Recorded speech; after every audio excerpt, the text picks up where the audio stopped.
Auto డ్రైవర్గా బతుకుబండి లాగాడు. ఇద్దరు ఆడపిల్లలకు పెళ్లిళ్లు చేసి తండ్రిగా బాధ్యతలు నెరవేర్చాడు. జీవిత చరమాంకంలో అనారోగ్యం పాలవడంతో ఆడపిల్లలు ఆసుపత్రులకు తిప్పారు. అయినా నయం కాకపోవడంతో డబ్బులు పెట్టలేక ఆ తండ్రిని ఇంట్లోనే బందీ చేశారు. చూసేవారు లేక, బయటకు రాలేక, మాట్లాడలేక ఆ తండ్రి జీవచ్చంలా బతుకుతున్నారు. స్థానికుల ద్వారా సమాచారం అందుకున్న ఏబిఎన్ ఆంధ్రజ్యోతి వెంకటస్వామి దయనీయ పరిస్థితిని వెలుగులోకి తీసుకొచ్చింది.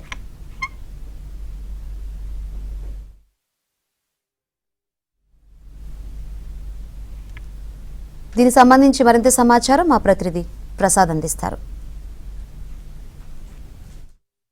ఆటో డ్రైవర్గా జీవనం సాగించిన వెంకటస్వామి తన ఇద్దరు ఆడపిల్లలకు పెళ్లిళ్ళు చేసి బాధ్యతలు తీర్చాడు. అయితే ఆ వయసు మీద పడే కొద్దీ అతని మైండ్ చెల్లించడం, ఆ ఆలోచన గుర్తు రావడంతో అతను కొంతకాలంగా అనారోగ్యానికి గురయ్యాడు. ఈ నేపథ్యంలో అతన్ని సాకాల్సిన ఇద్దరు బిడ్డలు కూడా ఆ ఆడపిల్లలు అత్తగారింటికి పరిమితం అయిపోయారు. దీంతో ఒంటరిగా ఉంటున్న అతను గత కొంతకాలంగా ఇంట్లో ఆ పిచ్చివాడిలాగా ఉన్న పరిస్థితి. మొత్తం ఇంట్లో అంతా కూడా చాలా దయనీయంగా ఉంది పరిస్థితి.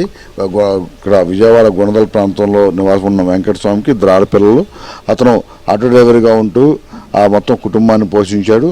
అయితే గత కొంతకాలంగా ఇబ్బంది పడుతున్నట్టు కూడా కుమార్తెలు అలాగే స్థానికులు చెప్తా ఉన్నారు. ఇద్దరు పిల్లలకు పెళ్లి కావడంతో ఆడపిల్లలు తమ అత్తగారింట్లో ఉంటున్నారు. అప్పుడప్పుడు వచ్చి చూసి వెళ్ళేవాళ్ళు.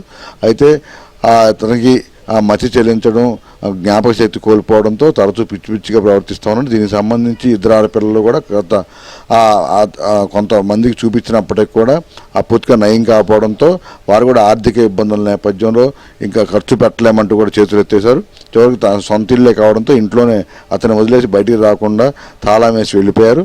ఇది అప్పటి నుంచి కూడా వెంకటస్వామి ఇంట్లోనే ఉంటూ మొత్తం ఇక్కడే చుట్టుపక్కల వారు ఏమైనా పెడితే తినటం, మొత్తం అన్నీ కూడా ఆ లోపలే ఉండిపోవడంతో బందీగా మిగిలిపోయాడు. స్థానికులు దీనికి సంబంధించి మాట్లాడినప్పుడు కూడా అతను సరిగా స్పందించకపోవడం, ఆ కన్నబిడ్డలు వచ్చి చూసి వెళ్ళినా కూడా వారిని కూడా గుర్తుపట్టలేని పరిస్థితిలో ఉండటంతో వారు కూడా తమ వల్ల కాదని కూడా వదిలేశారు.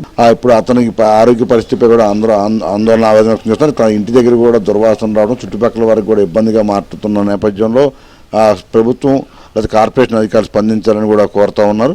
ఎందుకంటే ఇప్పటికే అక్కడ ఇంటి దగ్గర కూడా చాలా పరిస్థితి చాలా దారుణంగా ఉంది. భోజనం, అశుద్ధం అన్నీ ఒకే చోట ఉన్న నేపథ్యంలో అతను చూసిన వారు కూడా తీవ్ర ఆవేదన చెందుతూ ఉన్నారు.